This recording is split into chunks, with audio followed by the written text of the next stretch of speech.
All right, part two of the tutorial crash course. I'm going to try to make this as quick as possible, but as, understandable as possible. Weapons. The most, one of the most complicated weapons if you're just trying to figure it out on your own, which I did until I went to the Besiege bots community out of frustration. Just like, guys, I've been wanting to join, but I have no idea how to build a spinner. I would have never been able to figure it out without their help, so thanks to them, I am able to give you this tutorial today. So first thing you're going to do for a spinner is you're going to put down an unpowered wheel. I'm going to turn off, whoops, I'm going to undo that because I accidentally put one over there. All right, one unpowered wheel. Uh, I'll try to explain why stuff is happening uh, as I go on, but then you're going to place down, I'm going to, actually, probably the best way to do this is to have the X and Y on because there's a lot of repeated stuff. So try to put it in the middle of your chassis if you can, because then you can repeat stuff. Anyways, one unpowered wheel, followed by a small wooden block, and the two on each side, and then like this. Well, we're getting intersections, so I'll turn that like that, and then go ahead and delete the corners and delete the middle. Then you're going to take braces, and you're going to turn the repeat back off, and click and drag from the outside parts of those wooden blocks. They look like they're different distances, they are the same.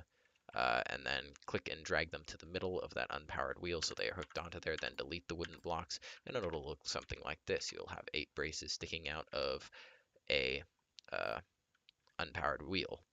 And then you're going to get 4 motor wheels. You can do 3 or 2 or whatever you want, but you're going to get more power with 4, so I'd recommend 4. And then very carefully place them down. And then you're going to go ahead and program these. I program mine to Q and E and put on toggle and turn the speed all the way up. And then you can just Control Z or Control C, Control V to copy paste them. And then you can take or mechanical tab, the most important tab for this. And I recommend you take these spinning blocks because they are indestructible. But due to rules, you can only place 5 in a row. That's basically all you need to know for now. The other rule is that they cannot go outside of 8 blocks. We measure blocks with these wooden blocks, so uh, that would be 1, that's 5, and then 6, 7 right there. So that's 7 right there. Uh, and then if you added another half block onto each side, which I think is about the same as one unpowered wheel, or maybe something else, I don't know. But a half block outside of that. So you could technically delete this and then it's 2 in a row, and then put more or 1 more on the outside. Only problem is getting these connected to this and making sure they don't break off because there aren't a lot of indestructible blocks that you can put there that will really work. So just for starting, I'd recommend 5 spinning blocks in a row on top of the bar to make the base of your bar. And then make sure that these are turned off all the way, because if they're not turned off, it's going to look something like this. And you don't want that to happen because I'm not pressing anything. I'm not giving it any controls. So make sure they're off. Control C, Control V, Control V, Control V. All right. And then you can put anything on the end of the bars you want, but just know that you cannot go outside of 13 blocks. So if I go here, this is 1 in the middle, then that's 5, then that's 9, then that is 13 there. So I cannot go outside of that length. So I'm going to take grabbers and bring them out here and put them there. And if you look at that, you're like, oh, well, this little grabby spikes go outside of 13.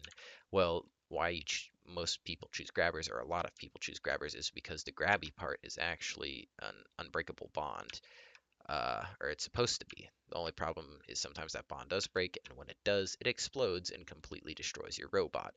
So just don't do that, I guess. But when you do, you move this side over there and this side over here. It fits perfectly within the side of 13 blocks, so that's a pretty basic bar spinner. And then you can take this selection tool and highlight all that. And I lift it up a bit. And then I personally use a spinning block. I put it underneath, and then I take it and I lower it back down. I just use the spinning block because then it's easier to mount it on stuff. Because technically, or rules of Besiege bots, your spinner needs to be connected with a block. It can't be connected with just braces. So I'm going to go ahead and turn this spinning block off. And then I'm going to take, is this? That's a steering block. I want a spinning block. Do not use, whoops, do not use steering blocks like I often accidentally do, because those are destructible, and that's not good. You don't want them to be destructible. But still works. All right, speed down to 0. Then I'm going to take these and move it to the front of my robot. And then I can click the rotate blocks, and you can see I can rotate it just like this. If you're getting something where it's, say, rotating like this, and you're like, why is it doing that? Just hold down shift while the entire thing's collected, click the block you want it to rotate on, and click it again, and then it will go down there. So then I'm going to go ahead and bend this down like this a bit, and then it should be good to go. So it's all hooked up, and let me just make sure these are programmed to Q and E. All of these are turned off. The spinning blocks are on there. So there's a pretty basic spinner. I turn it on. It spins up, spins pretty dang fast. You will want to fasten it down with braces, though, to make sure it doesn't break off, because this block can break. So the more connections you have, the stronger it's going to be. So I'm just going to go ahead and, whoops, let me turn off X symmetry, is it? No, it's Z symmetry. And connect it to a few points like this, say, and that'll be a lot more secure and a lot less likely to break. And then I can go around with my gyro and stuff. It is very close to the ground, yeah, but it's a decent spinner, pretty basic. So that's your basic spinner. I'm gonna end this episode here. Those are spinners. I hope you were able to learn anything.